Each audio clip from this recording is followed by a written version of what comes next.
কই গো গিন্নি, শুধু ভাত দিয়ে গেলে যে, সঙ্গে আর কিছু দেবে না? দিলাম তো এক ঘটি জল। ভাতে জল ঢেলে নুন দিয়ে মেখে খেয়ে নাও। হ্যাঁ, কি রোজ রোজ সেই এক খাবার?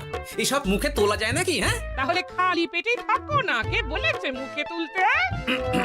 না মানে অন্তত একটা কাঁচা পেঁয়াজ। এই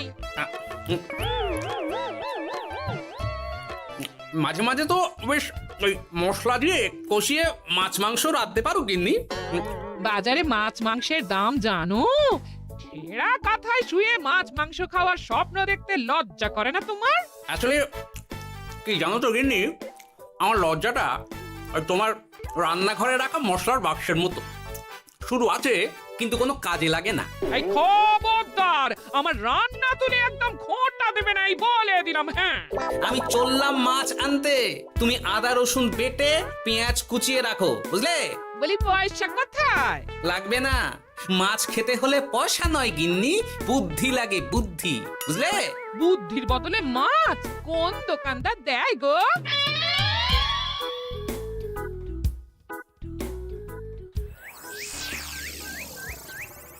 না না না না না, কিছুতেই বুঝে উঠতে পারছি না। এই নিন জাহাপনা, আপনার জন্য আম পোড়া শরবত এনেছি, খেয়ে নিন। ওরা কপাল আগে সামলাই, তারপর আম পোড়ার শরবত খাবো। সে কি জাহাপনা, আম তো আপনার প্রিয় ফল। তার চেয়েও প্রিয় ক্ষমতার লোভ। এদিকে কৃষ্ণনগর ঠিক যেন পাকা হিমসাগর, ওদিকে বর্ধমান যেন হৃষ্টপুষ্ট ফজলি, আর খাম্বাজ রাজ্য যেন লাল হলুদ গোলাপ ঘাস। এদের একসঙ্গে খেতে না পারলে আমার ঠিক ভাত হজম হচ্ছে না উজির। হবে হবে, খুব তাড়াতাড়ি এই রাজ্যগুলো আপনার বর্ষতা স্বীকার করবে জাহাপনা। শুধু চাই সঠিক উপায়। কি উপায়? এদের সঙ্গে যুদ্ধে লড়ে আপনি সহজেই রাজ্যগুলো জিতে নিতে পারেন জাহাপনা, কিন্তু তাতে রাজ্যবাসীর ভালোবাসা পাবেন না। রাজ্যবাসীর ভালোবাসা পেতে হলে প্রমাণ করতে হবে তাদের রাজারা অপদার্থ। কি বলছো উজির? আমার তো কিছুই মাথায় ঢুকছে না। আপনি হলেন বাংলার নবাব, আর কথায় আছে না, মাছে ভাতে বাঙালি। বাঙালিকে না বুঝলে বাংলা জিতবেন কিভাবে? আসুন আসুন জাহাপানা, আসুন, আমি আপনাকে বাতলে দিই বাংলা জেতার উপায়। সাব্বাস উজির, তোমার বুদ্ধিটা ঠিক পাকা ল্যাংড়া আমের মতো, না মিষ্টি।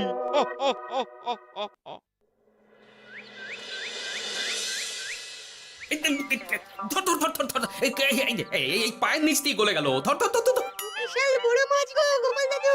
একেবারে পাকা শোল। ছাড়বে না গোপাল দাদু, আজ রাতে আমরা জমিয়ে মাছ ভাত খাবো। খেতে তো হবেই, শোল মাছের ঝোল আর তেল কই। তোদের দিদাকে বড় মুখ করে বলে এসেছি, এই, ধরেছি।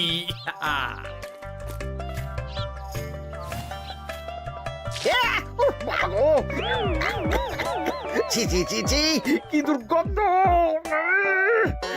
গোপালকে ছাড়বেন না মহারাজ, ও ইচ্ছে করে আমার মুখে কাদা ছুঁড়েছে।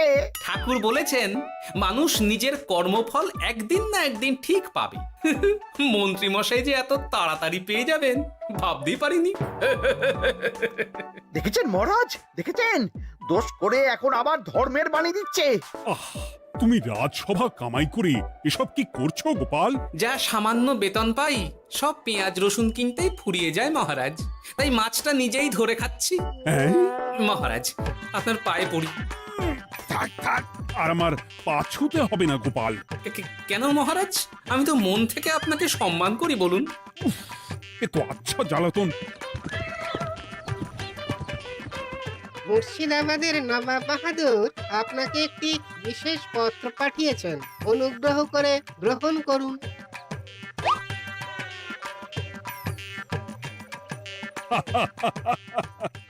এ তো দারুণ আবদার। যাবো যাবো, আমি অবশ্যই যাব। কোথায় যাবেন মহারাজ? নবাব বাহাদুর লিখেছেন আগামী পরশু তার প্রাসাদে অতিথি হয়ে যেতে, তবে খালি হাতে নয়, সঙ্গে করে একটি জ্যান্ত মাছ নিয়ে যেতে। উপহারে জ্যান্ত মাছ? নবাব বাহাদুরকেও আমার মতন জল দিয়ে নুন ভাত খেতে হচ্ছে নাকি? নবাব হোক বা ফকির, সবার গিন্নি সমান। কিন্তু সঙ্গে করে কি মাছ নিয়ে যাওয়া যায়? ভেটকি, চিতল নাকি কাতলা? আচ্ছা, আগামীকাল রাজসভায় আমি সবার মতামত শুনবো। গোপাল, আগামীকাল ঠিক সময় চলে এসো কিন্তু। আগে যাব মহারাজ, শুধু আমার বেতনটা। ভেবে দেখবো। চল রে, আজ অনেক মাছ পেয়েছি। চল চল চল।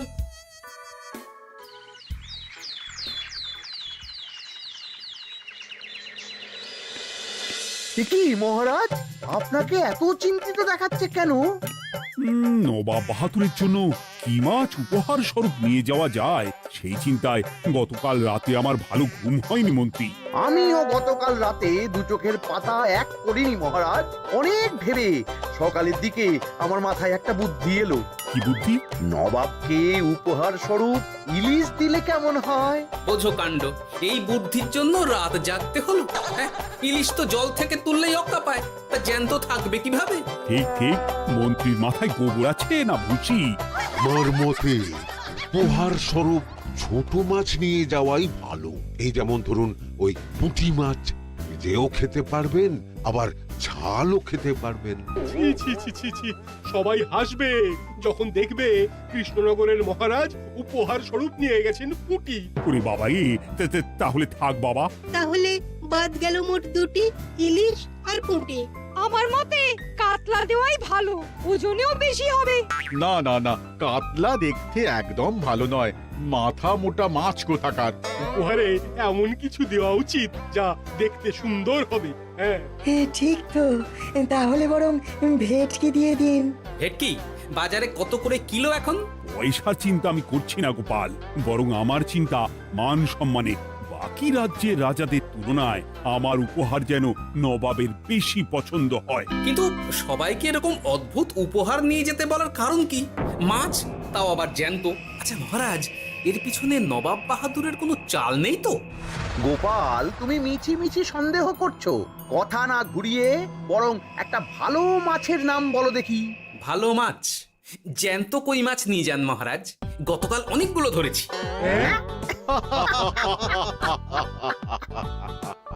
কি, এত ভালো ভালো মাছ থাকতে আমি শেষে কই মাছ নিয়ে যাব? তুমি সমাধান না দিয়ে উল্টে মজা করছো গোপাল। দূর হয়ে যাও, দূর হয়ে যাও আমার চোখের সামনে থেকে। আগে ভাড়ামো করার জন্যই তো মাস গেলে বেতন পাই মহারাজ। মানে কি বলতে চাইছো গোপাল? নবাব বাহাদুর কি চান সেটা আমরা সবাই জানি, তাই বলছি মাছের গর্তে হাত ঢোকানোর আগে পরীক্ষা করে নেওয়া উচিত ভেতরে সাপ আছে কিনা।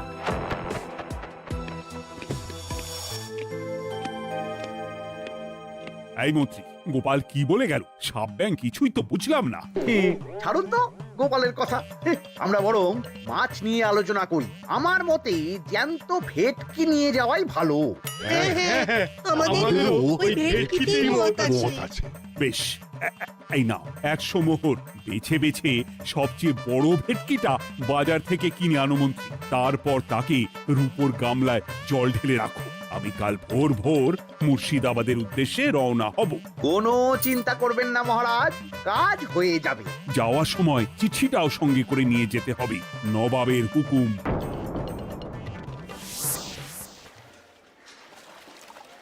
এই দেখুন কেমন খেলা করছে। হ্যাঁ, বাহ বাহ বাহ। ওজনে কত হবে? 4 কিলো তো হবেই। কিলো 2 পয়সা হিসেবে 8 পয়সা দেবেন। আমি শুধু ওজন জানতে চেয়েছি, দাম শুনে আমার কি হবে? এই, এটাকে গাড়িতে তোল। আর মাছের দামটা? মুর্শিদাবাদের নবাবকে আমাদের মহারাজ এই ভেটকিটা উপহার স্বরূপ দেবে। তোর ভাগ্য ভালো যে মাছটা তুই ধরে এনেছিস। আবার টাকা কিসের রে? আয় রে আয় আয় আয় আয় আয়, আমার কত ক্ষতি হয়ে গেল।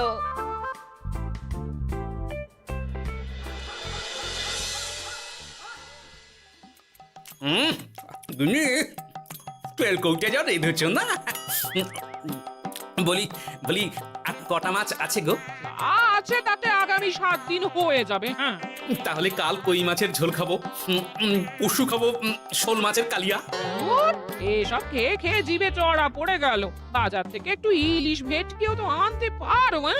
ইলিশের অনেক দাম গো গিন্নি, আর ভেটকি তো বাজারে প্রায় ওঠেই না। কে বলেছে তোমাকে? শুনলাম মন্ত্রী মশাই নাকি আজ বাজার থেকে সবচেয়ে বড় জ্যান্ত ভেটকিটা পেয়েছেন। তাই নাকি? তার মানে আগামীকাল নিশ্চয়ই মহারাজ ওটা নিয়েই মুর্শিদাবাদ যাবেন। আমার মনটা বড্ড কু ডাকছে গিন্নি। না, এভাবে ছেড়ে দিলে হবে না, একটু পরীক্ষা করে দেখতে হবে। হাজার হোক এ রাজ্যটা তো আমারও। এত রাতে আবার কোথায় চললে গো? দেখতে গর্তে সাপ আছে না মাছ।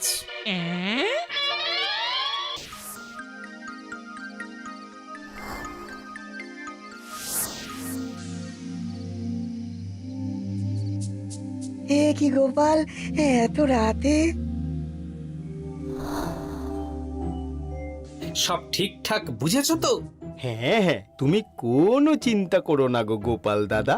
তাহলে কাল উত্তরের জঙ্গলে।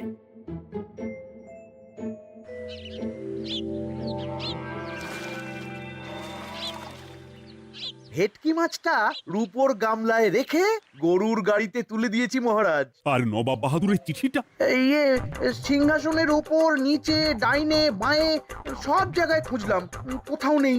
সে কি তাহলে? এমন চিত্তাকর্ষক উপহার দেখলে নবাব বাহাদুরের চিঠির কথা মনেই থাকবে না। আপনি নির্দ্বিধায় যাত্রা শুরু করুন মহারাজ। ঠিক বলেছ।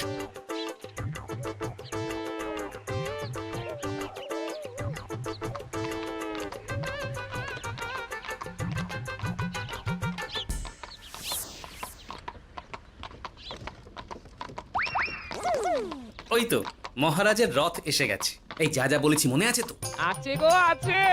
ভেটকি মাছের পাতুরি আর ঝোল দুটোই রাঁধবো। হ্যাঁ, আমার ফিরতে কদিন দেরি হতে পারে, বেশি দেরি হলে তোমরা খেয়ে নিও, এবার লুকিয়ে পড়ো।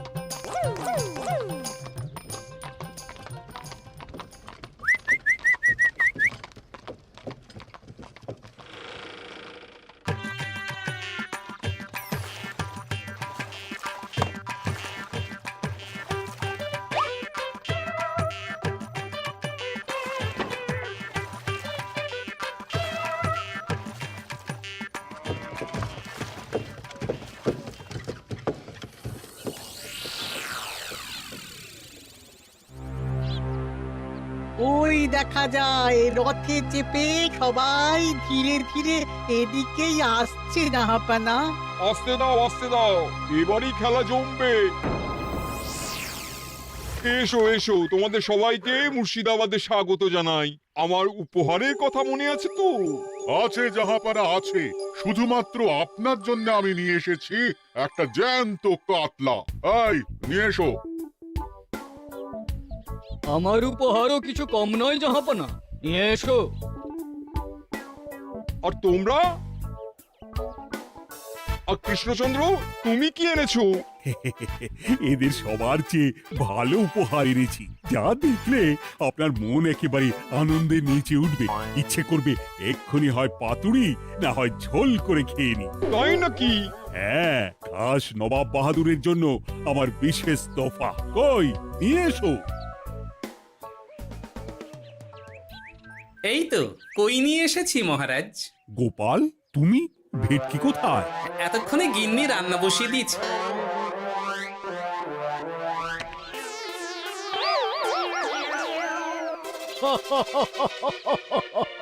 শেষে কিনা কই মাছ? আর কোনো মাছ খুঁজে পেলে না নাকি কৃষ্ণচন্দ্র? ছি ছি ছি, তোমার জন্য লজ্জায় আমার নাক কাটা গেল গোপাল। ফিরে গিয়ে আমি তোমার গর্দান নেব, এই বলে দিলাম। অনেক হয়েছে, এবার তোমরা সবাই আমার কথা মন দিয়ে শোনো। আমি তোমাদের সবাইকে একটা করে জ্যান্ত মাছ আনতে বলেছি একটি বিশেষ কারণে। তার আগে সবাইকে আমি জিজ্ঞাসা করতে চাই, আপনারা সবাই নবাব বাহাদুরের পাঠানো চিঠিটা মন দিয়ে পড়েছিলেন তো? হ্যাঁ পড়েছি। হ্যাঁ হ্যাঁ হ্যাঁ, আমরাও পড়েছি। বেশ, তাহলে তো তোমরা এই আমন্ত্রণের কারণটা জানো। তোমাদের আনা মাছেদের আয়ু যতদিন, তোমাদের রাজ্যের আয়ুও ততদিন। মানে আপনাদের মধ্যে যার মাছ যেদিন মারা যাবে জাহাপানা তার রাজ্যটা সেদিন নিয়ে নেবে। আর যতদিন না আপনাদের মাছ মরছে ততদিন আপনারা এই প্রাসাদেই থাকবেন। হ্যাঁ, এইরকম কিছু তো চিঠিতে লেখা ছিল না। কে বলেছে ছিল না? ওই জন্যই তো আমি সঙ্গে করে চিঠিটা আনতে বলেছিলাম। এনেছো? হ্যাঁ হ্যাঁ, আমি এনেছি। এই যে এখানে তো কোথাও এরকম কিছু লেখা নেই। তোমরা হলে রাজা, রাজাদের সব সময় চোখ কান খোলা রেখে চলতে হয়। উজির, এই নাও।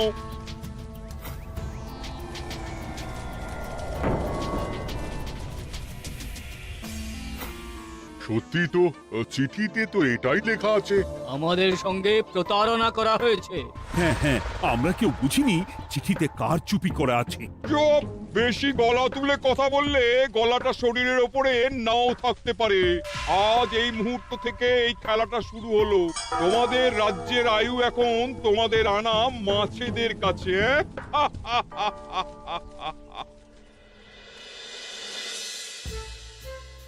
উজির, কার মাছের কি অবস্থা? আগে বাকিরা মোটামুটি সাঁতার কাটছেও, খাম্বাজ রাজার আনা কাতলা খাবি খাচ্ছে। মনে হয় খুব তাড়াতাড়ি যাবে। বাবা বাবা বাবা, এ তো খুব ভালো কথা। অপেক্ষা করি তবে। গেল গেল, আমার রাজ্যটা ভেসে গেল। গেছে মহারাজ, গেছে। আজ থেকে খাম্বাজ রাজ্য আমার। খাম্বাজ রাজাকে বন্দি করো। পাবদা রুইও ভেসে উঠেছে জাহাপানা। তোমাদের রাজ্য দুটো আমি খেলাম। বাকি রইল শুধু বর্ধমান রাজা চিতল আর কৃষ্ণচন্দ্রের কই। যা, আমারটাও গেল। আগে জানলে আমিও কৃষ্ণচন্দ্রের মতন জিওল মাছ আনতাম। কৃষ্ণচন্দ্র, নিজেকে এত চালাক ভেবো না। একটু দেরি হলেও একদিন না একদিন তোমার কইও ভেসে উঠবে। ততদিন তুমি আর গোপাল আমার প্রাসাদেই থাকবে, কেমন? এ তো উত্তম প্রস্তাব নবাব বাহাদুর। আপনার প্রাসাদের বিরিয়ানির কোনো তুলনাই নেই। অনেকদিন নুন ভাত খেয়ে আছি, আজ একটু বিরিয়ানি হবে নাকি? পেয়ে যাবে গোপাল। নবাবের প্রাসাদে অতিথিদের যত্নের কোনো ত্রুটি হবে না।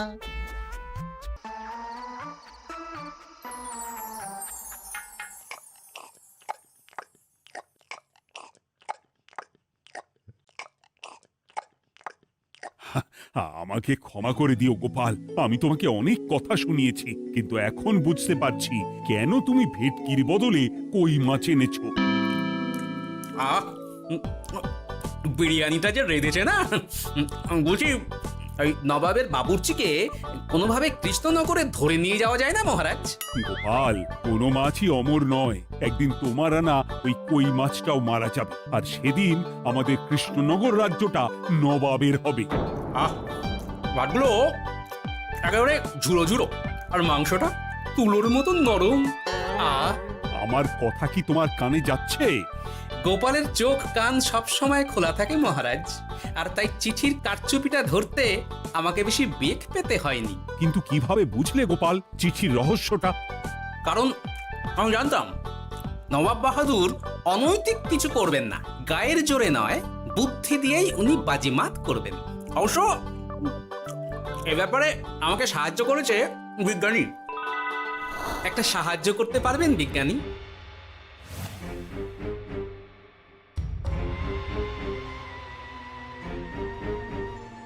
তোমার সন্দেহ একদম ঠিক গোপাল। এই চিঠিতে লেবুর রস দিয়ে লেখা হয়েছে কয়েকটি লাইন, যা শুধু আগুনের তাপেই ফুটে উঠবে। এই নাও। সর্বনাশ! গর্তে মাছ নয়, বিষধর সাপ আছে। এবার কি হবে গোপাল?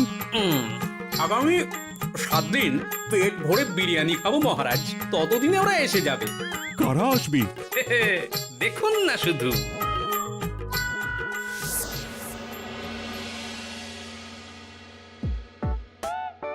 এই তোমার বুদ্ধি, দেখলে তো গোপাল এসে কেমন সবকিছুর উপরে জল ঢেলে দিল। মানে বুঝতে পারিনি যে ওরা ওরা চিঠির কারচুপি সব ধরে ফেলবে। কৃষ্ণচন্দ্রের কই মাছের কি খবর? সেটা কি এখনো জীবিত?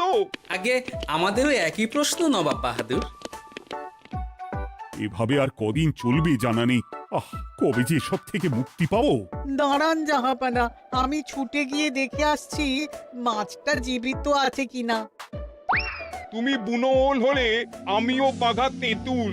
কৃষ্ণচন্দ্র, যতদিন না মাছটা মরছে তোমাকে আমি এখানেই আটকে রাখবো। সর্বনাশ হয়ে গেছে জাহাপানা, দেখবেন আসুন, দেখবেন আসুন। কি হয়েছেটা কি? চলুন না, নিজের চোখেই দেখবেন। সে কি, কই মাছ বাচ্চা দিয়েছে? এটার অপেক্ষাতেই তো ছিলাম। ওরা এসে গেছে মহারাজ। এবার আপনার রাজ্য সুরক্ষিত। মানে নবাব বাহাদুরের কথা অনুযায়ী মাছ মারা গেলে রাজ্য ছাড়তে হবে। এমনিতেই কই মাছের জান শক্ত, এরাও বড় হবে, বাচ্চা দেবে। এইভাবে কই মাছের গুষ্টি মরে শেষ হতে হতে নবাব বাহাদুর আর বেঁচে থাকবেন না। নয়, হ্যাঁ। বেছে বেছে ঠিক মা কই মাছটাকে নিয়ে এলে। এবার রাজ্যে ফিরি। কি লাভ? সেই তো নুন ভাত খেয়েই থাকতে হবে। না, আমি তোমার বেতন 10 গুণ বাড়িয়ে দেব। আর যাওয়ার সময় নবাবের বাবুর্চিকেও ধরে নিয়ে যাব। আজ থেকে তুমি শুধু বিরিয়ানি খাবে। জয় জয় মহারাজের জয়, জয় কই মাছের জয়।